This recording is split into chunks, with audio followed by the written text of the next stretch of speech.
লা ইলাহা ইল্লাল্লাহ লা ইলাহা তাহলে আজকে থেকে আমরা যদি কবরের ভয় করতাম তাহলে আমরা জীবনে এক ওয়াক্ত নামাজ বাদ দিতাম না। কথা বলেন ঠিক না ঠিক? 2 নম্বর পুরস্কার নবী কারীম সাল্লাল্লাহু আলাইহি ওয়াসাল্লাম বলেন 2 নম্বর পুরস্কার মরার পরে যেটা তোমার আমার আসঙ্গা ওই কবর আমাকে আপনাকে যেতে হবে। ওই 2 নম্বর পুরস্কার হলো আল্লাহ তাআলা যদি নামাজি আলা হইয়া যায় আমি আপনি মরার পর আমার আপনার কবর খানা জান্নাতের বাগান বানায় দিব। সুবহানাল্লাহ। ওই কবরে তো বাংলার ওই কবরে তো কঠিন ওই কবরে তুমি থাকবা কেমনে একটু চিন্তা কইরা দেখো যুবক ওই কবরে তুমি থাকবা কেমনে? ওই কবরে কোনো সাথী নাই ওই কবরে কোনো বাতিও নাই। ওই কবরে যেদিন তোমাকে আমাকে শোয়াইয়া দিয়ে আসবে নবী আমার বলে যদি তুমি আমি নামাজি আলা হইয়া থাকি তোমার আমার কবরের ভিতরে 2টা ফেরেশতাকে পাঠাইয়া দিবে। যাও আমার বান্দা ঘুমের ভিতরে আছে যাও তাকে 3টা প্রশ্ন ধরিয়া আসো। 2টা ফেরেশতাকে পাঠাইয়া দিবে। ওই ফেরেশতা 2 জন আইসা তোমাকে আমাকে উঠাইয়া বলবে তোমার রবের পরিচয় দাও। ও মা আজকে একটু চোখটা থেকে পানি ফেলাও। ওই কবরে যে সময় জিজ্ঞাসা করবে তোমার রবের পরিচয় দাও তখন তুমি আমি কি জবাব দেব? ওই ফেরেশতাদের কাছে যদি তুমি আমি নামাজ পড়া যাই তুমি আমি জবাব দেব আমার রব হলো আল্লাহ। সকলে বলি আল্লাহ। যখন প্রশ্ন করবে তোমার দ্বীন কি নামাজি আলা বলবে আমার দ্বীন ও ইসলাম। আবার যখন বলবে তোমার নবী কে নামাজি আলা তখন বলবে আমার নবী হযরত মুহাম্মদ সাল্লাল্লাহু আলাইহি ওয়াসাল্লাম। আল্লাহ বলবে ফেরেশতারা দাঁড়াইয়া রইছো কেন? তাড়াতাড়ি যাও আমার বান্দার কবরখানা জান্নাতের বাগান বানাইয়া দাও। আমার বান্দার যদি কোনো কষ্ট হয় আমি আল্লাহ সহ্য করে থাকতে পারবো না। তাড়াতাড়ি যাও আমার বান্দার কবরখানা জান্নাতের বাগান বানাইয়া দিয়ে আসো। ফেরেশতারা আল্লাহর কথা মতো তোমার আমার কবরখানা জান্নাতের বাগান বানাইয়া দিবে। আর যে বেনামাজি ও মা এবার তোমার কি কান্না লাগবে? দুনিয়ার সাধারণ সাপের মতন সাপ নয়, দুনিয়ার সাধারণ বিচ্ছুর মতন বিচ্ছু নয়। মা একটু মাথাটা নিচু কইরা মাথার উপর উন্নাটা দিয়ে মাথাটা নিচু কইরা ফেলাও। সবাই মাথা নিচু করে আল্লাহর কাছে মনে মনে মুনাজাত করেন মাওলা কত গুনাহ করছি মাওলা আমরা তো বুঝতে পারি না। ও মা একটা কথা শুনে নাও যখন তোমার আমার কবরের ভিতরে 2টা ফেরেশতাকে পাঠাইয়া দিবে যাও আমার বান্দার থেকে 3টা প্রশ্নের উত্তর আদায় করে নিয়ে আসো। ও মা তোমাকে আমাকে প্রশ্ন করবে তোমার রবকে তুমি আমি বেনামাজি হইয়া থাকলে উত্তর দিব লা আদরি। আবার যখন বলবে তোমার দিন কি বেনামাজি তখন বলবে লা আদরি। আবার যখন বলবে তোমার নবীকে বেনামাজি তখন বলবে লা আদরি লা আদরি আমি কিছুই জানি না।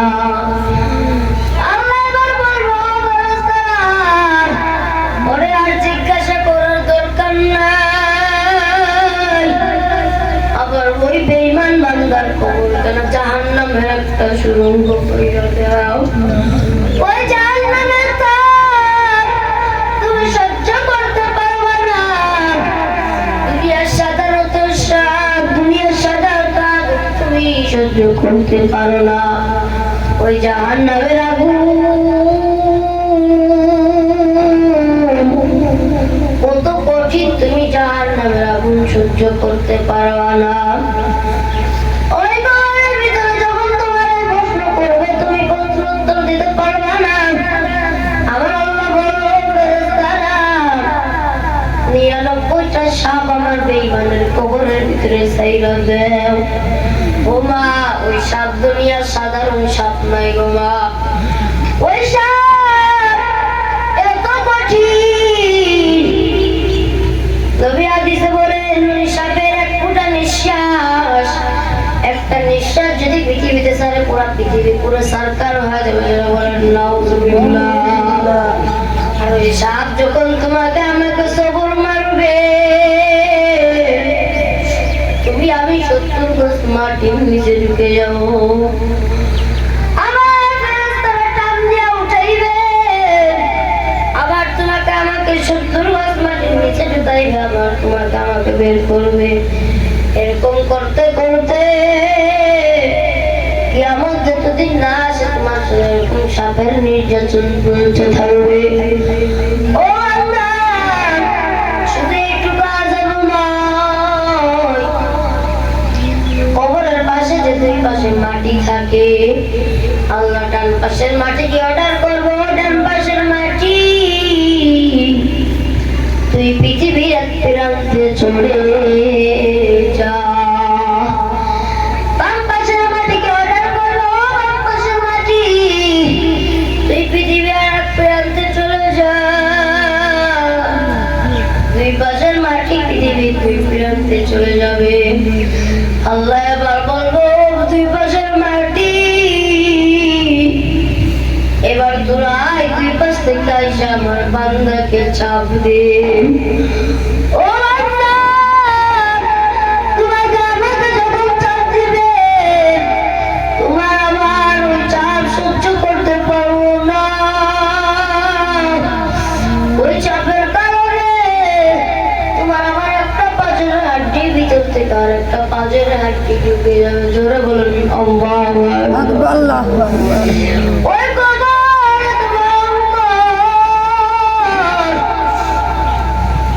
এই কবর আযাব তুমি আমি সহ্য করতে পারবো না।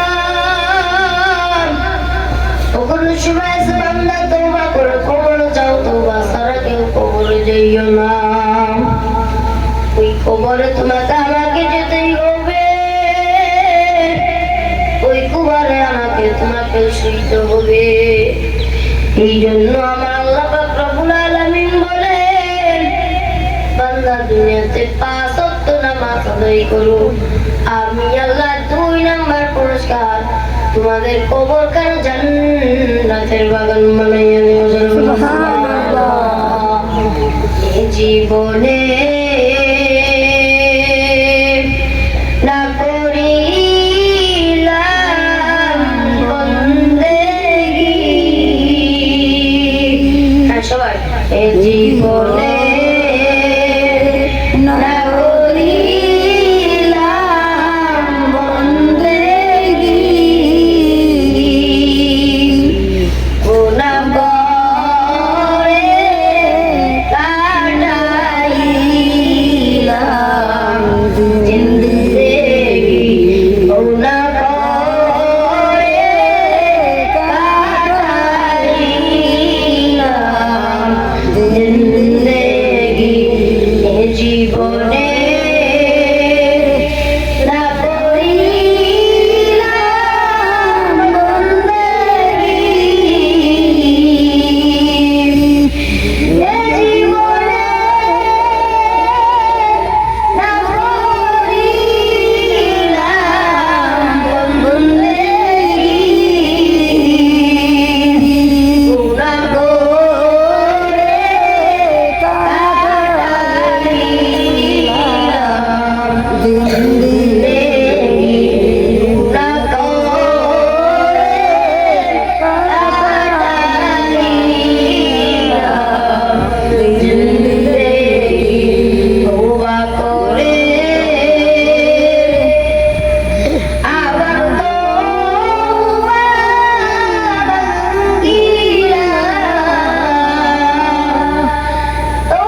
হে